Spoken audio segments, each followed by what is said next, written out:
You're seeing what the Nazis didn't want people to see. The whole process, from arrival to death for the average Jewish person coming to Auschwitz, is really just a couple of hours. I think it would be comforting to think of the killers as monsters, and this scrapbook doesn't allow that level of comfort.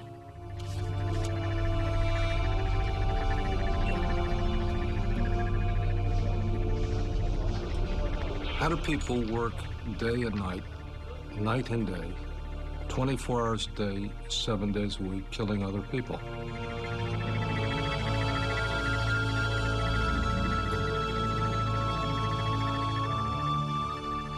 When you look at those pictures, there are many memories that come back.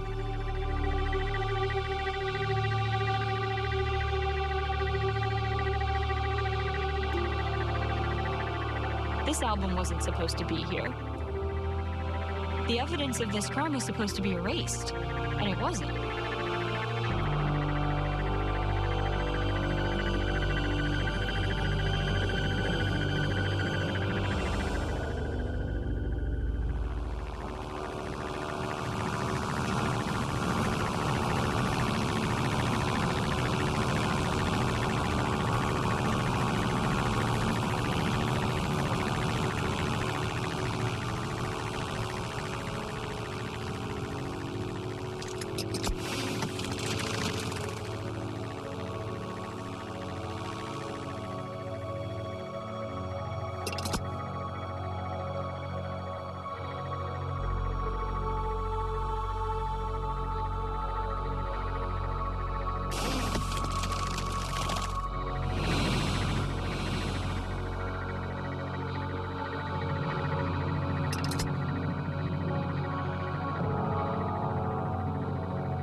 In the summer of 1944, Auschwitz became Auschwitz.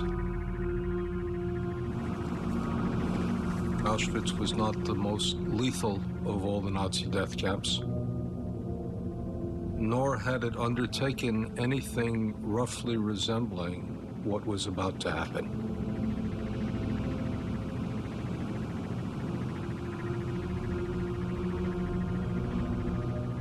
In March 1944, the Germans invaded Hungary. Hungarian Jewry underwent in 4 months what had taken 3 years in Poland. The invasion was March of 1944. Ghettoization was April and early May.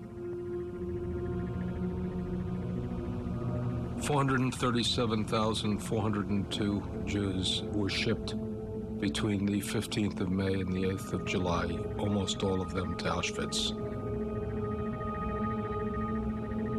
437,402 Jews on 147 trains in 54 days. The arrival rate at Auschwitz was approximately 8,000 people a day, 80% of whom were killed immediately upon arrival.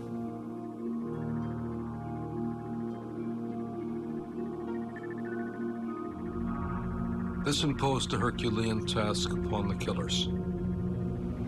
Gas chambers couldn't handle this number of dead, so they had to burn them in open fields using gas and using the fuel of their own bodies to destroy them.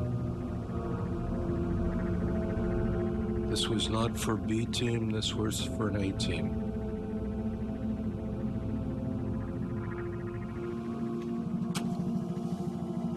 Herr Präsident, Hohes Gericht.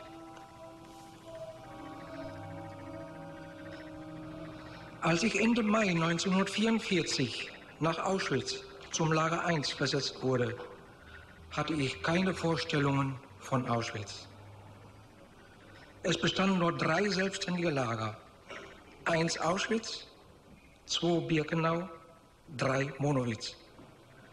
Jedes Lager war unabhängig voneinander und hatte einen eigenen Kommandanten und Adjutanten.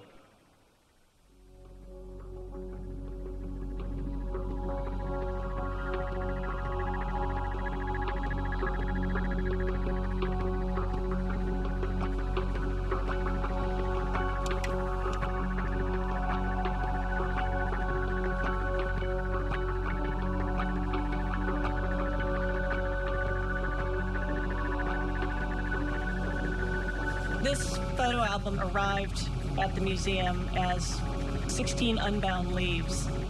His photographs are arranged very carefully. He's got themes to his pages and very carefully handwritten captions. And he's in some of the photographs. There's Carl Hooker. The donor of this album, who asked to remain anonymous, was a member of the Counterintelligence Corps after the war and was tasked with the job of going into POW camps and trying to suss out who was a war criminal and who was not. He was sent to Frankfurt and told to find quarters, and he went to a bombed-out building and found an apartment there that had been abandoned, and he found this album in a closet. The Nazis were profoundly tempted, on the one hand, to hide what they were doing, and on the other hand, to broadcast it and to say, wow, look at us, look what we've done. And what happened from time to time is that photographs were taken, and they give a visual representation of things that I know from documents. I myself have never seen anything quite like this. This is his own sense of his personal experience during the war, what he thought was important, what presumably he wanted to remember, share with his family, what he thought was valuable. So I think this is going to be rich fodder for people to speculate on this one individual. I don't think we'll ever find anything quite like this again.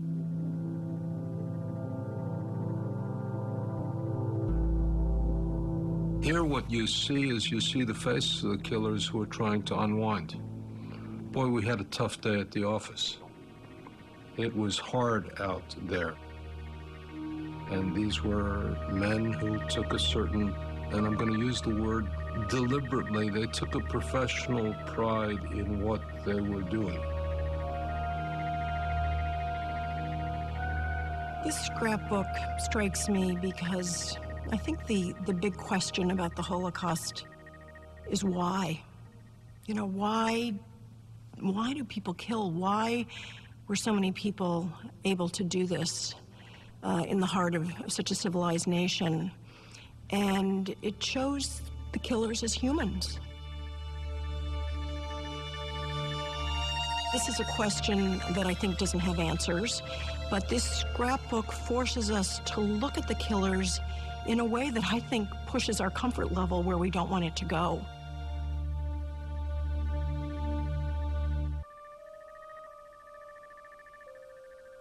We do know a fair bit about Karl Hooker. He was born in Engershausen, Germany. His father died in World War I, and his mother struggled to raise him and his brothers and sisters. He became a bank clerk in the 1930s and joined the SS. He said in his testimony to promote his career. There's no evidence that that ever promoted his career. In the Frankfurt trial in 1963, one of the prosecutors intimated that Karl Hooker may have been sent to Auschwitz because he was so good at killing. He was so good at working at a concentration camp that Karl Hooker would be sent to kind of guide the commandant through what it was like to work at a concentration camp. So his testimony hinged on the fact whether or not he had been on the ramp and had participated in a selection process, choosing people to either go to the gas chambers or to be selected to work. And no one could prove, no one could testify that they had actually seen him there. People testified to say that he must have been there, they were sure he had been, everyone else had been, but no one could testify that they had actually seen him there. So he actually only got 7 years. And so he was in prison until 1970 and then released. He went back to banking again, he took up gardening, and he died presumably of old age in the year 2000. The death of Hooker in his bed in 2000 violates our sense of justice. We would like to believe that there is a God who metes out justice in this world. Makes us wish there is a world after this world in which justice is meted out to the evil.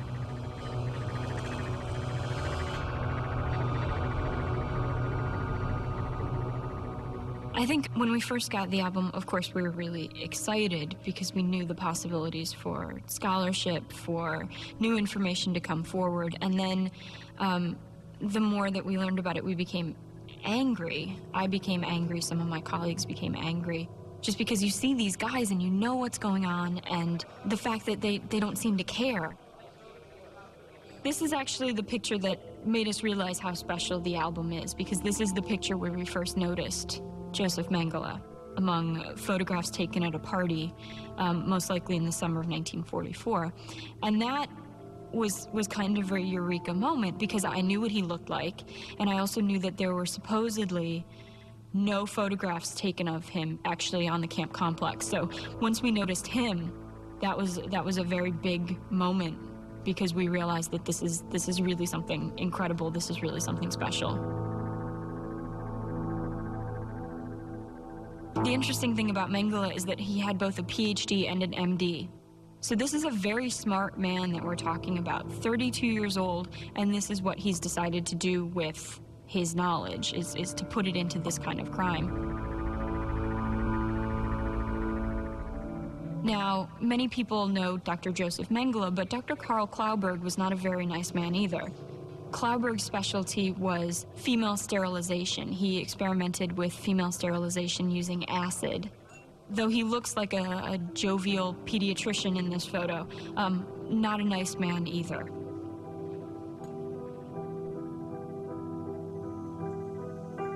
Solohuta was an SS retreat facility. It was considered almost like a sub-camp of the Auschwitz complex. This photograph was taken upon Hooker's trip to Solohuta with the SS women. The page is actually entitled, "Here There Are Blueberries," and it shows Karl Hooker handing out the bowls of blueberries.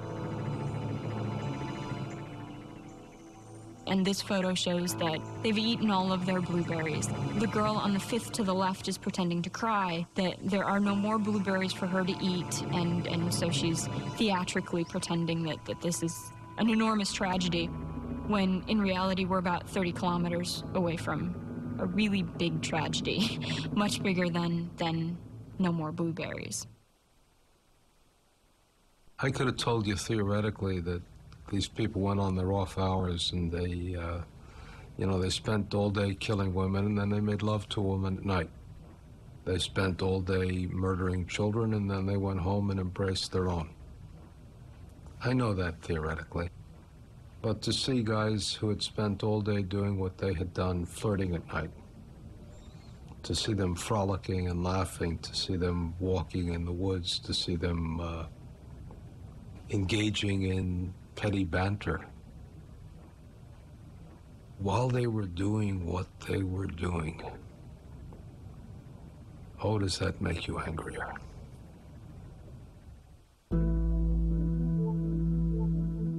In order to deal with this material, on one sense, you have to put it a little bit away. You have to keep a little bit of a distance, because if not, it burns you, it sears you, it shatters you, it destroys you. But if you're not prepared to face that shattering, that destruction, you can't really understand this material. What we have at Auschwitz is the presence of absence. In other words, you feel the absence of the people who were there. You have a much greater sense at Birkenau of the killers than you do of their victims.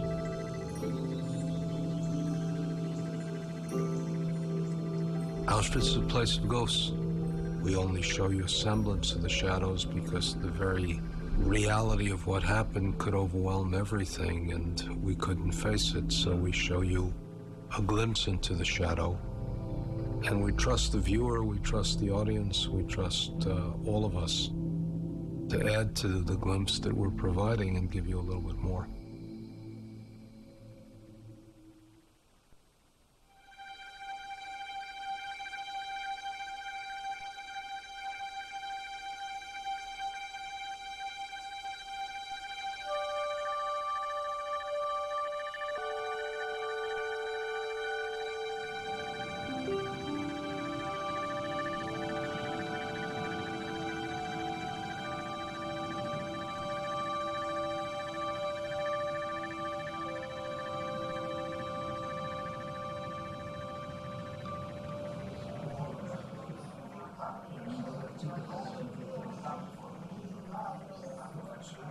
Well, the Auschwitz album is a unique album. It's a collection of photographs that were taken in Auschwitz at the end of May 1944 of the arrival of trains of Jews from Hungary. The photographers are two SS photographers, and they created an album with approximately 200 photographs of this arrival and the selection and the processing of this trainload of several thousand Jews that arrived at Auschwitz.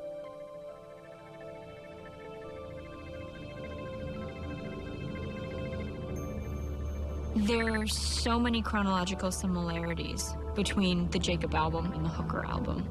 The Jacobs album was taken on May 26th and May 27th of 1944. Carl Hooker arrived at the camp to take over his new job as the adjutant to the commandant on May 25th, 1944. One day before Lily Jacobs' transport arrived, one day before the photos in the Jacob album were taken. His photo album begins 5 days later, on June 1st. You have two albums.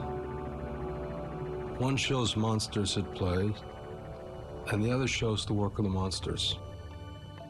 But it shows the work of the monsters not by focusing on the monsters, but by focusing on their victims. And you can see the anguish in the faces of the people. And this juxtaposes itself perfectly with all of the survivor recollections of what was happening at that moment. Lily Jacob was a young woman from the Transcarpathia region of Hungary, and she and her community arrived in Auschwitz in late May of 1944. They were photographed upon their arrival. She was selected to work. The vast majority of her family were not. One of the iconic photographs in the Lily Jacob album is a picture of her two younger brothers who were killed upon arrival.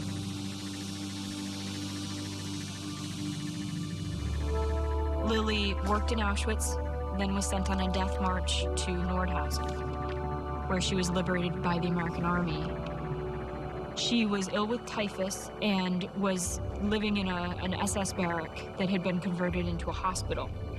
She woke up in the middle of the night and was looking for a blanket. So she opened a drawer and in it was this photograph album.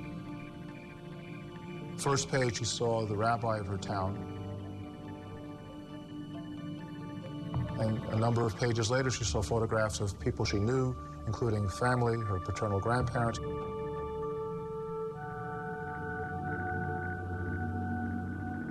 And then she herself was in the photograph. It's really a unique document. It's the only document we have that shows us the whole process of what the Nazis were doing in Birkenau, save the gas chamber itself, up until the gas chamber.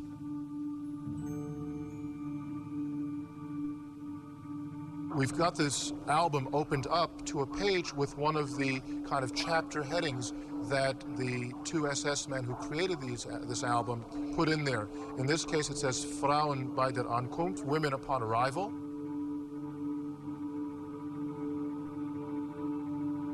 A lot of these SS photographers have photographed this album is a very interesting question. We don't have a clear answer because they themselves aren't around to be interrogated or anything like that. We can only guess.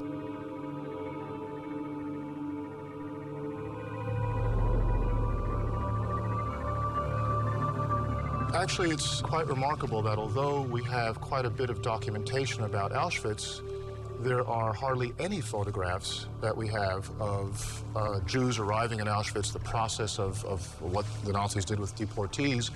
And nearly every photograph that any of us has ever seen in any museum or book or film of Jews arriving at the death camp is actually from this album. And this is therefore a rare and unique source.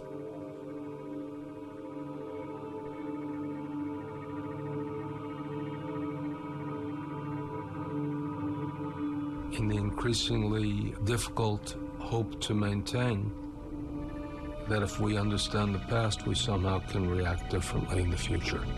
So anybody looking at this material has to both maintain a certain sense of detachment, but also behind all of this, and this is what gives the Auschwitz album, the album of the victims, gives it all the power, because we must remember these were human beings.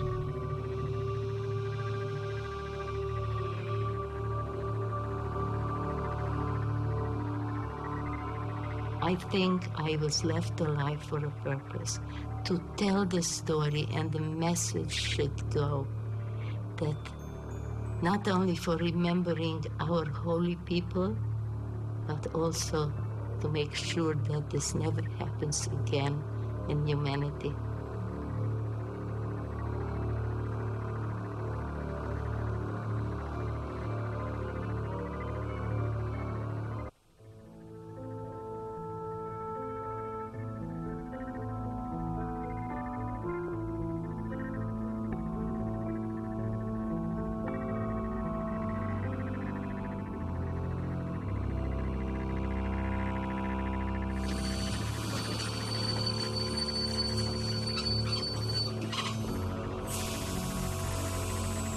We arrived at the train station, and the cattle cars were wide open.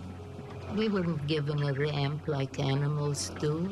We were just taken like pieces of garbage and thrown into the cattle car. Under these conditions, after 3 days and 3 nights in the middle of the night, the train stopped. We had no idea what Auschwitz was.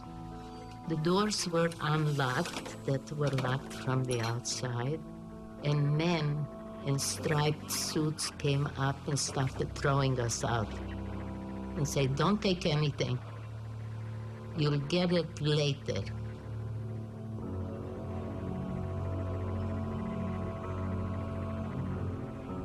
If somebody falls down, you're not allowed to pick them up. If a child falls down, you just have to go. And then the yelling starts. Women on one side with the children, and men on the other side, 5 in a row. Go, run, fast. And this is accompanied by yelling, beating, shooting, and dogs. We arrive at one place where there is a group of SS, among them Mengele, who did the selections with his white gloves and his finger going right or left. We had no idea what it means, right or left. And when our family arrived to this group and were told to stop, from the whole family, I am the 16-year-old who is thrown to the right. They had a cane that has an arch like, and with that, they're throwing me back to the right. Obviously, I looked strong enough for work. And that was the last time I ever saw any member of my family.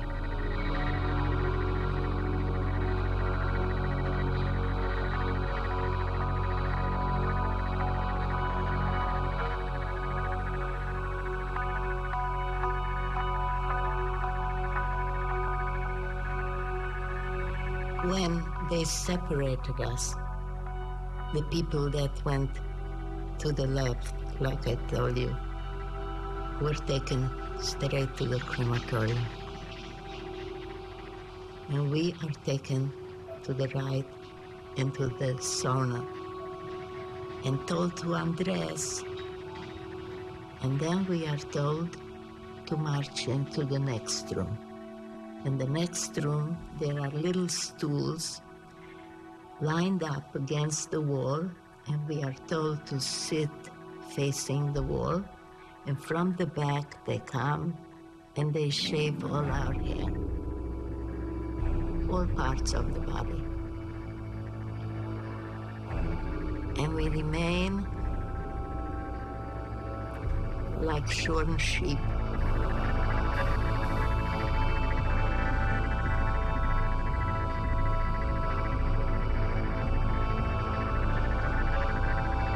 From us is taken away everything, which means family pictures, clothes, jewelry, glasses, and if you can't take off your earrings fast enough, they cut it off.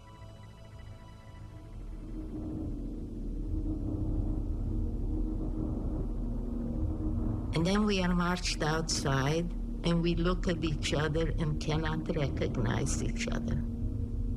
Nobody recognizes each other, even sisters. And everybody is with that gray dress. And we suddenly realize these are girls from Czechoslovakia and Ukraine and Poland who are suffering there. And we start asking them, so when are we gonna see our family? And they say, stupid Hungarians. Don't you know where you are? Don't you know you're in Auschwitz? Don't you know what Auschwitz is? Don't you see the chimneys? Don't you see the fire jutting out of it? That's where they're burning your people now. And we fall back in fear. And we're just shocked, but can't believe it.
We will never know what it was like to be inside that gas chamber. There's a domain that forever eludes us. That's the fascination, but that's also the zone of privacy.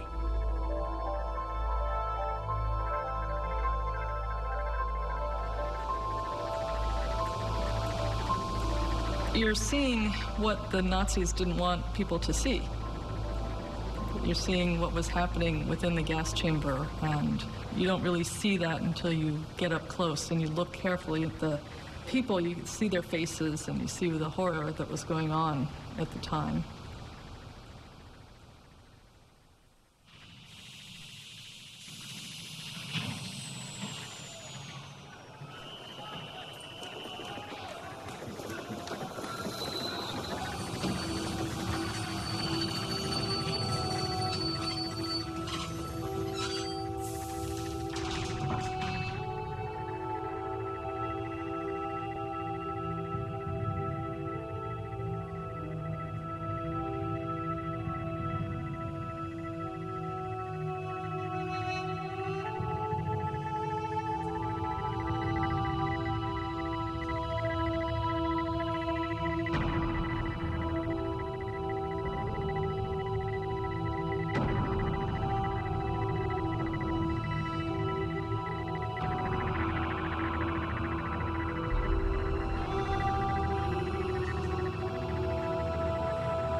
Joseph Mengele left Auschwitz on the 16th of January.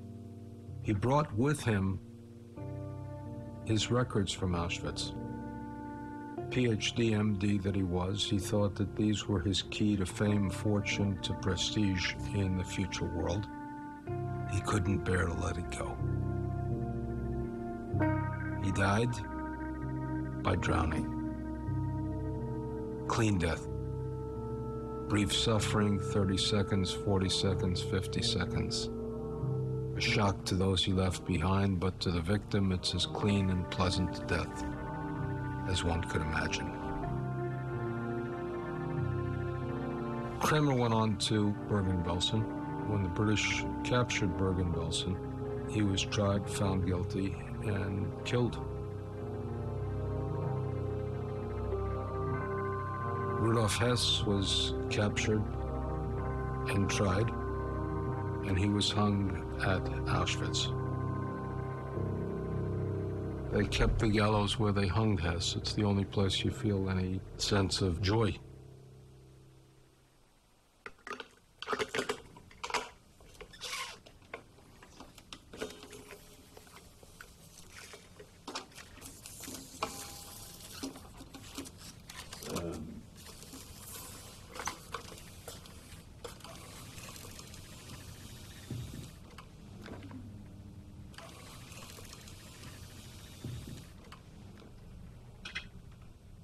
Söldner und hatte einen eigenen Kommandanten und Adjutanten.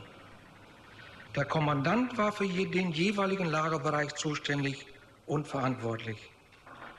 Von den Geschehnissen in Birkenau habe ich erst dort im Laufe der Zeit erfahren und hatte damit nichts zu tun.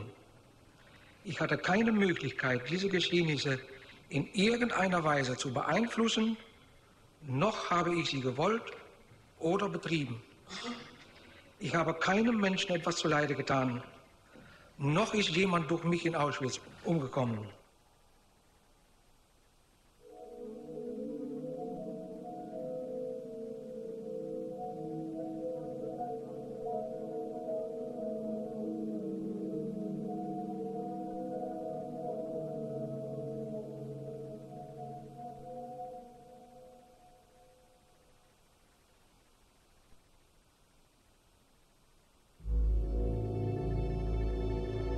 This picture was taken when Carl Hooker is at the firing range. You see him in the foreground carrying his gun over to the table to begin his target practice.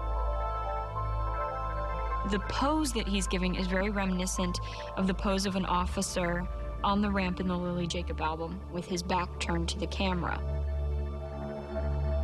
Obviously, we don't know and will never know who this officer is, whether it could have been Carl Hooker. And he was identified by a survivor as someone with the last name Hooker. Throughout the Frankfurt Auschwitz trial, Hooker testified time and again that he had never been on the ramp. He had never been to Birkenau and had never participated in a selection. And so, if this is photographic evidence that Carl Hooker was on the ramp, that he participated in a selection, that proves that he lied throughout his entire trial and really should have been sentenced to life or put to death for his activities at Auschwitz.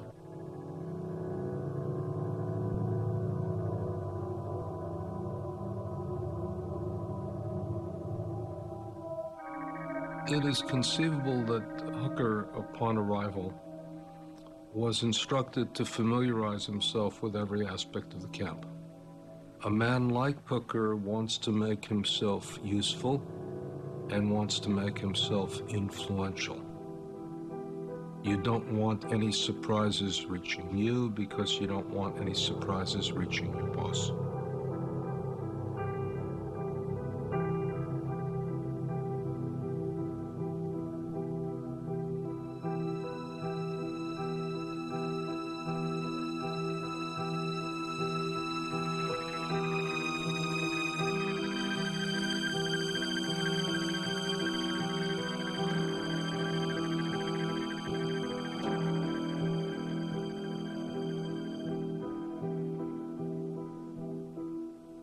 I was asked to find if I could find consistencies with Hooker in other pictures and compare the pictures together and see if I can come to a conclusion whether or not this person here would be consistent with Hooker.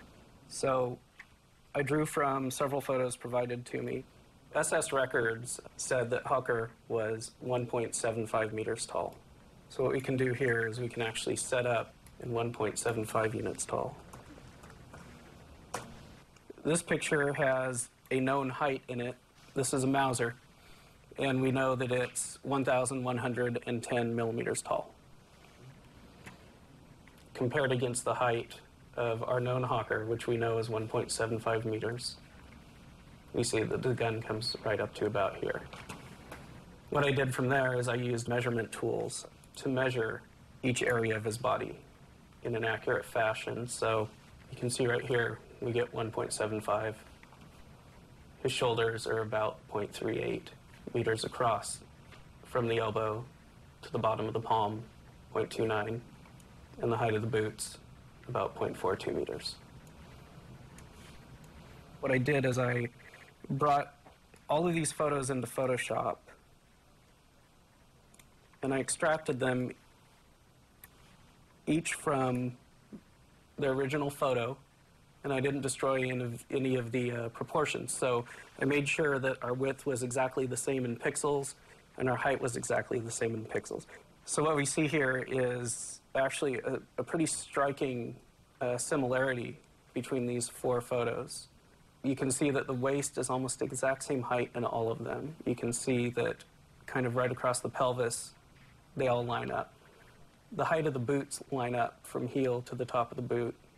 The knees line up, and the top of the head lines up. They all line up extremely well. And this man's proportions seem consistent with the subject here. Identifying individuals is very difficult, and it's by no means an exact science. But within individuals, there are certain uniqueness to them. The length of the forearm, the length of the arm in general, stance and gait, size of the head, size of the inseam. These are all things that in and of themselves may not be unique, but added up totally across the entire human, that particular subject, they become unique. And so you look at that unique kind of fingerprint aspect of his physiology and say, okay, now is it present in the picture where he's the unknown subject, or the unknown subject is that person, Carl Hooker?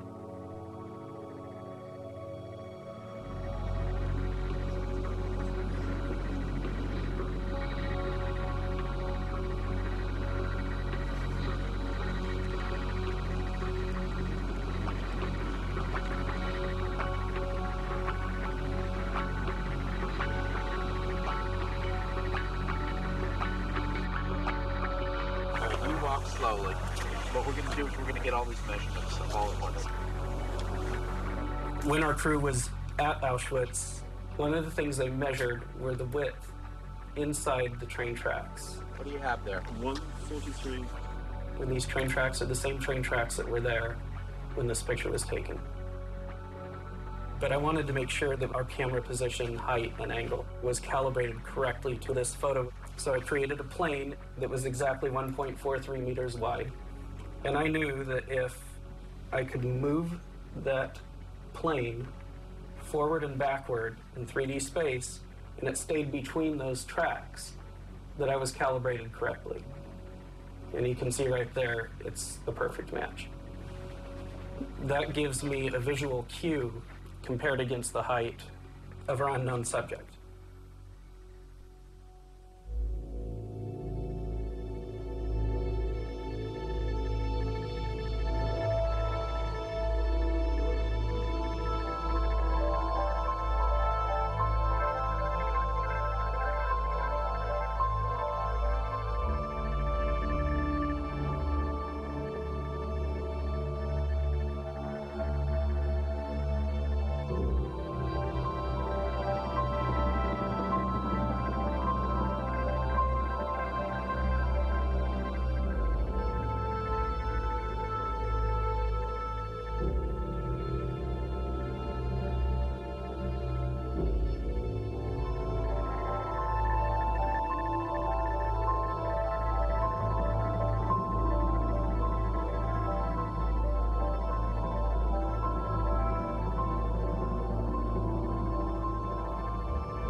Based on everything that you can possibly think of as far as the technology is concerned, as far as measurements and science is concerned, you've really gone as far as you can really go. You've gone the extra step and the extra step and the extra step.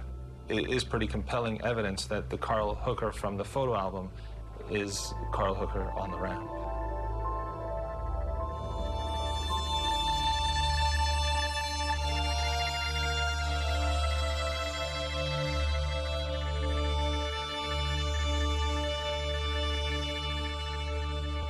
Doug, I respect the work that you've done. It's meticulous, it's serious, it's accurate, and it gives me new ways of looking at pictures and understanding what information they reveal. The one thing that I'm afraid is that I'm not sure how much of a real difference it makes whether he was at the ramp or not. One of the most important students of the killers was Robert J. Luftin. And he began his book, The Nazi Doctors, with a fascinating dialogue. One day he's going out to interview a Nazi doctor, and a survivor comes up to him and says, "Bob, tell me something. Were these people monsters when they did what they did, or were they human beings?" And Lupton turned to him sharply and he said, no, they were people. If they were monsters, they would be uninteresting. But the fact that they were people makes it imperative that we understand them. When the survivor shot back, he said, it's demonic that they were not demonic. And what strikes me as most essential about this album is it shows us that they really were people. Not monsters, they were people who did a monstrous thing. People like you and like me.